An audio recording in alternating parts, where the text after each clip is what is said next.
नमस्कार दोस्तों, stock market studies में फिर से एक बार आपको बहुत बहुत स्वागत है। तो आज यहाँ पे मैं बात करूंगा हिंद हिंद पेट्रो के बारे में, मतलब हिंदुस्तान पेट्रोलियम कॉर्पोरेशन के बारे में। क्योंकि कंपनी ने एक नया प्रोजेक्ट के ऊपर एंटर होने जा रहा है, एक नया बिजनेस स्टार्ट करने जा रहा है। और जो बिजनेस देखा जाए तो इंडिया में बहुत एक पुराना टाइम है, मतलब आप देखेंगे तो 100-200 साल पहले से ही उस प्रोजेक्ट के ऊपर काम मतलब किया जाते थे। तो अभी उस प्रोजेक्ट के ऊपर एंटर होने वाला है।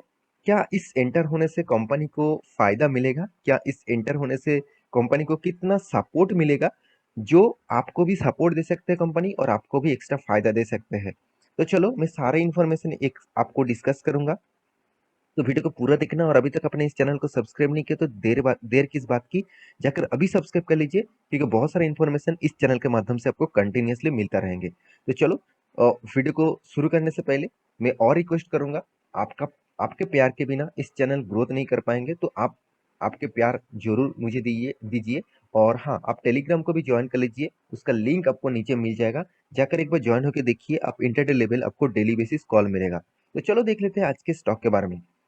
तो कंपनी का नाम है HPCL, तो हिंदुस्तान पेट्रोलियम कॉर्पोरेशन लिमिटेड, जिसको आप हिंद पेट्रो से जानते हैं। मतलब आप एनएससी में सर्च करेंगे तो आपको हिंद पेट्रो नाम के मतलब स्टॉक के नाम देखने को मिलेगा। तो मतलब सिंबल आपको हिंद पेट्रो नाम से ढूंढना होगा। तो हिंदुस्तान पेट्रोलियम कॉर्पोरेशन लिमिटेड ये एक, मैं पहले बता चुका हूँ, ये एक गवर्नमेंट कंपनी है। तो गवर्नमेंट कंपनी होने के नाते आपको हमेशा इस तरीके से कंपनी के ऊपर एक चीज तो जरूर देखने को मिलेगा। वो है, इस टाइप कंपनी ग्रोथ तो करेंगे, कंपनी अच्छा खासा प्रॉफिट भी करेंगे, फिर भी इसका ग्रोथ मेंटेन उतना खास नहीं होता।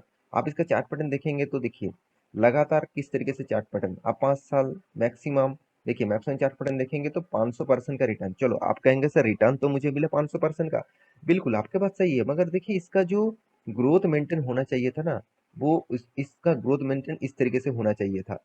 क्योंकि आप same to same Reliance Industries देखेंगे, वो आज प्राइवेट कंपनी होने के नाते उसका ग्रोथ किस तरीके से मेंटेन हो रहा है।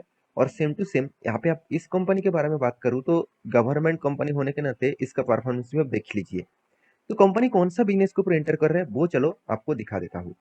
तो आप यहाँ पे बायोगैस नाम सभी सुने होंगे। तो बायोगैस क्या होते हैं?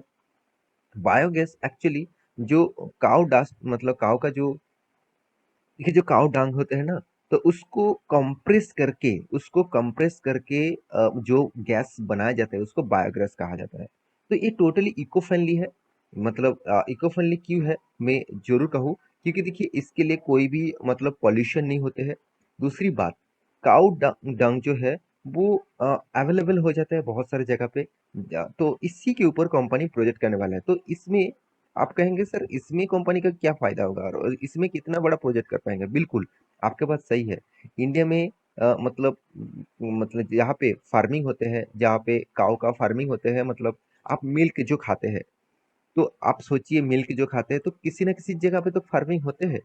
तो उसका जो काऊ डांग होते हैं, तो उसी के मतलब प्रोडक्ट, वही प्रोडक्ट लेकर यहाँ पे क्या किया जाता है, बायोगैस बनाया जाता है। तो कंपनी इसी प्रोजेक्ट के ऊपर एंटर होने वाला है। आप यहाँ पे देख सकते हैं, बताया जा रहा है कि HPCL launches cow dung to compress, यहाँ पे देखिए बायोगैस प्रोजेक्ट। तो इस प्रोजेक्ट के ऊपर कंपनी एंटर होने वाला है। देखिए as part of this move toward, यहाँ पे देखिए increasing the green energy mix, मतलब ग्रीन प्रोजेक्ट, ऑब्वियसली बायोगैस मतलब green project, totally green project, क्योंकि यहाँ पे कोई भी पॉल्यूशन होने का एकदम चांसेस नहीं है, जीरो पॉल्यूशन है। तो यहाँ पे देखिए state run Hindustan Petroleum has announce a cow dung to compress biogas project a, यहाँ पे देखिए सेंचुरी इन राजस्थान। तो राजस्थान में कंपनी बायोगैस स्टार्ट करने वाला है, फर्स्ट टाइम स्टार्ट करने वाला है। और अगर ये सक्सेसफुल हुआ तो कंपनी और भी जगह पे बायोगैस की प्रोजेक्ट बनाने वाला है। आप देख सकते हैं दिस, यहाँ पे देखिए this is the old sorry this is the oil major first project under the, यहाँ पे देखिए OS2 एनर्जी, मतलब कोई भी पेट्रोकेमिकल कंपनी, कोई भी ऑयल कंपनी इस तरीके से प्रोजेक्ट के ऊपर एंटर नहीं हुए। तो फर्स्ट टाइम यहाँ पे एंटर हुआ है बायोगैस प्रोजेक्ट के ऊपर, और वो भी BPCL। तो एक बहुत बड़ा पॉजिटिव साइन होगा कंपनी के लिए। तो मार्केट इसको किस तरीके से रिएक्ट करते हैं वो भी आपको देखना चाहिए कि मार्केट इसके किस तरीके से रिएक्ट करेंगे फ्यूचर में, और इसको कितना पॉजिटिवली मार्केट लेता है वो भी तो आपको देखना चाहिए। तो मेरे हिसाब से देखिए, प्रोजेक्ट कोई खराब नहीं है, प्रोजेक्ट फ्यूचर ओरिएंटेड है, क्योंकि फ्यूचर में इस तरीके से प्रोजेक्ट ज़्यादा से ज़्यादा प्रेफर किया जाएगा, क्योंकि पॉल्यूशन कम करने के लिए, इस धरती को बचाने के लिए सिर्फ इंडिया नहीं, ऑल ओवर वर्ल्ड उसके ऊपर रिसर्च कर रहे हैं, ऑल ओवर वर्ल्ड मतलब स्टडी कर रहे हैं कि एक्चुअली कौन सा चीज के ऊपर कंट्रोल होना चाहिए, कौन सा चीज के ऊपर ज्यादा फोकस होना चाहिए जो पॉल्यूशन कम करे। देखिए, सबसे ज्यादा पॉल्यूशन होते हैं जितने सारे पेट्रोल डीजल गाड़ियां होते हैं। दूसरी तो कोयला का जितने सारे मतलब थर्मल पावर है, वहां से बहुत सारे पॉल्यूशन होते हैं। तो इस तरीके से पॉल्यूशन रोध करने के लिए इस तरीके से प्रोजेक्ट अभी से स्टार्ट करना मुझे चाहिए। देखिए, आज ग्रीन प्रोजेक्ट जैसे आप देखेंगे तो सोलर प्रोजेक्ट, जैसे आप देखेंगे तो हाइड्रो प्रोजेक्ट, जैसे आप देखेंगे तो विंड प्रोजेक्ट, इसके ऊपर गवर्नमेंट क्यों फोकस दे रहा है?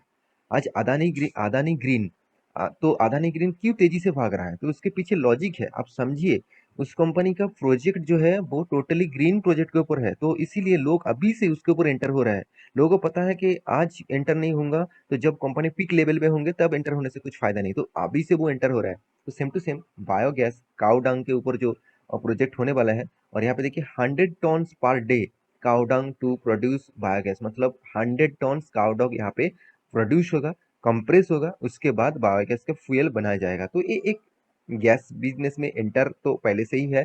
तो अभी नेचुरल गैस जैसे बायोगैस, सॉरी नेचुरल गैस नहीं, बायोगैस के ऊपर कंपनी एंटर होने वाला है। तो मेरे आपको इस न्यूज को दिखाना था, क्योंकि इस न्यूज से आपको कुछ जानकारी भी मिले। फ्यूचर में अगर स्टॉक भाग रहा है तो सोच लेना, कोई ना कोई तो कंपनी पहले से ही न्यूज आपको अनाउंसमेंट करके दिया था, उस न्यूज को आपने देखे नहीं, उस न्यूज से आपको कुछ डेटा मिले नहीं। तो आपको हमेशा मैं इस तरीके से न्यूज इसलिए दिखाता रहता हूँ कि आप हमेशा अपडेट रहे। देखिए, आप जब मोबाइल खरीदते हैं, आज मान के चलिए जो मोबाइल आपने खरीदारी किए हैं, मान के चलिए 5 साल के बाद वो मोबाइल शायद आपके पास नहीं भी रहेंगे, क्योंकि अपग्रेड अब भी मोबाइल का करते हैं। आज जिसका मतलब जो फीचर्स है, 5 साल बाद बहुत फीचर्स और भी चेंज हो जाएगा। 5 साल तो मैं बहुत ज़्यादा बोल दिया, 1-2 साल में ही फीचर्स चेंज हो जाता है। तो आपको फिर से अपग्रेड करने के लिए आपको नया फ़ोन खरीदना होगा। जैसे आप मान के चलिए अभी 4G चल रहा था, अभी 5G जब मार्केट में पूरा का पूरा आ जाएगा, तब आपको 5G सेट खरीदना पड़ेगा। तो जैसे आपका अपडेट वहाँ पे हो रहा है, जैसे आपका अपग्रेड वहाँ पे हो रहा है, सेम टू सेम आप स्टॉक मार्केट में निवेश करके रखें, तो आप खुद के ऊपर भी अपग्रेड करिए, क्योंकि खुद के ऊपर अपग्रेड नहीं करेंगे तो आप फ्यूचर में बहुत तकलीफ में आ सकते हैं। कंपनी के बारे में बात करें तो कंपनी कोई छोटा मोटा कंपनी मत समझ लेना। 33,700 करोड़ का मार्केट कैप है, और इसका कंपटीटर के हिसाब से बात करें तो company third largest petro refinery company है, third largest, sorry fourth largest, माफी चाहता हूँ, पहले तो रिलायंस है। तो रिलायंस मतलब थर्ड लार्जेस्ट में बता दिया इसीलिए कि गवर्नमेंट कंपनी के रूल हिसाब से कंपनी थर्ड है, क्योंकि गवर्नमेंट कंपनी है। तो आईओसीएल सेकंड है, बीपीसीएल थर्ड है, और एचपीसीएल फोर्थ है, नंबर वन रिलायंस है। क्योंकि रिलायंस के ऊपर भी मतलब आपको फोकस तो हर हर किसी के पास है ही, क्योंकि रिलायंस जिस तरीके से काम कर रहा है। और अभी देखिए कंपनी का जो एचपीसीएल है, इसका परफॉर्मेंस के बारे में बात करूँ, देखिए परफॉर्मेंस आपको ऐसे खराब नहीं लगेगा कि चलो कंपनी का परफॉर्मेंस खराब है तो इसीलिए मैं कंपनी के ऊपर निवेश नहीं करूंगा। बिल्कुल भी नहीं। कंपनी के देखिए जो कर्जा है, करीबन 1.17% का कर्जा है, मतलब 1.17% का डेप्थ है। कंपनी का टोटल एनपीए मतलब नेट प्रॉफिट जो है अराउंड 7,200 करोड़ का, और कंपनी का प्रोमोटर का होल्डिंग है 54.9% का। और हाँ, कंपनी का टोटली जो सेल्स ग्रोथ है 46%, मगर कंपनी का प्रॉफिट ग्रोथ देखा जाए तो बहुत बड़ा नेगेटिव में है। तो एक कुछ पॉइंट्स आपको पॉजिटिव में दिखेगा, जैसे अर्निंग पर शेयर, वो भी नेगेटिव में है।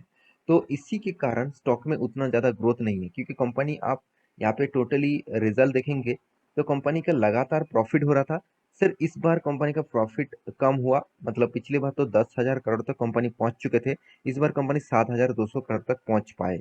तो एक कुछ पॉइंट्स है जिस पॉइंट के कारण कंपनी का ग्रोथ मेंटेन नहीं हो रहा है। जैसे देखिए, आप रिटर्न्स के डिटेल्स देखेंगे तो उतना ज़्यादा रिटर्न आपको नहीं मिला। और आप इन्वेस्टर के बारे में बात करो तो इन्वेस्टर में आप देखेंगे तो एफआईएस के पास कितना 18%, डीएस के पास 16%, पब्लिक के पास 10%, और प्रोमोटर के पास 5% आप बोल सकते हैं होल्डिंग है। तो ओवरऑल बात करूँ, हर किसी के पास होल्डिंग है। तो आप कहेंगे सर कंपनी में उतना दम नहीं तो फिर भी एफआईएस ने डीएस ने क्यों इन्वेस्ट किया? देखिए, एफआईएस और डीएस भी किसी कुछ कंपनी के ऊपर सेफेस्ट जोन में खेलना चाहता है। और जहाँ पे उसको डिविडेंड मिले, जहाँ पे उसको बोनस मिले, बायबैक मिले, तो इस तरीके से कंपनी के ऊपर भी वो निवेश करते हैं। तो एक्स्ट्रा फैसिलिटी पाने के लिए, तो जहाँ पे रिस्क कम, मतलब लॉसेस होने का चांस कम और एक्स्ट्रा बेनिफिट मिलेगा, तो उस तरीके से कंपनी के ऊपर भी वो निवेश करते रहते हैं। तो मैं इस कंपनी के बारे में लास्ट में, अंत में एक ही बात कहूंगा। कंपनी का चार्ट पैटर्न आप देखेंगे तो कंपनी का चार्ट पैटर्न आपको अप टेन दिखेगा। उसके बाद कंपनी ने स्प्लिट किया, मगर कंपनी उसके बाद सस्टेन नहीं कर पाया। तो लॉन्ग टर्म विजन के लिए कंपनी ठीक है, शॉर्ट टर्म के लिए कुछ भी आपको नहीं मिल सकते, मिल भी सकते हैं। शॉर्ट टर्म में 6 मंथ, 1 साल में शायद आपको कुछ रिटर्न दे दे, 2-3 साल में, 5 साल में आपको रिटर्न उतना खास नहीं मिलेगा। तो क्योंकि इसका रिटर्न रेशियो आप देखेंगे तो आपको यहाँ पे ही पूरा का पूरा पता चल जाएगा कि कंपनी का हालत क्या है। तो ये था कंपनी का डिटेल्स। तो आशा करता हूँ सारा जानकारी आपको मिल चुका है। मेरे वीडियो कैसे लगा जरूर कमेंट करना, और लास्ट तक वीडियो देखने के लिए बहुत बहुत धन्यवाद आपको। तो मिलते हैं इसी तरीके से नया स्टॉक लेके, तब तक के लिए अच्छे से रहिए, अपने ख्याल रखिए, बाय बाय।